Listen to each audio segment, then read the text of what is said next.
God does things to scale in our lives, and when we are faithful over little, He puts us over the much more. When I was growing up, I had toy cars like this, and I would play with them, and I would prove that I wasn't ready to be put over more by how I played with them, sending them off ramps and doing crazy things with them.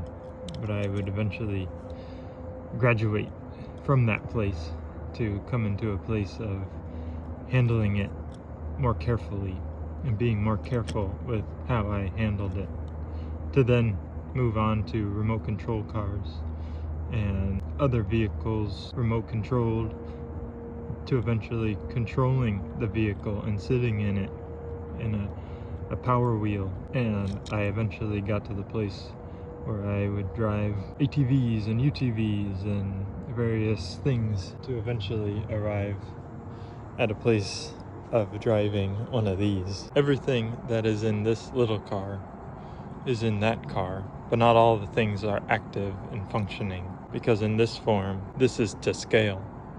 And this model, which is 1/64th scale of that vehicle, is set up to show me and to prove to me whether I can handle this or not. God does things to scale by allowing us to experience our character being built in the little, because this has everything in it that this has in it, but this can do a lot more damage than this can do. And when your character in this is the same as in that, in the Lord, He can trust you with it, and He can provide it anything, because your character isn't going to change whether you're in the little or you're in the great. It's not about the quantity or the size of a thing externally.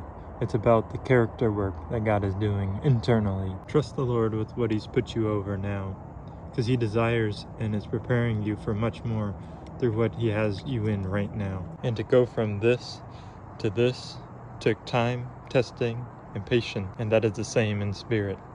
When we desire to be over much more, we have to be faithful in the little.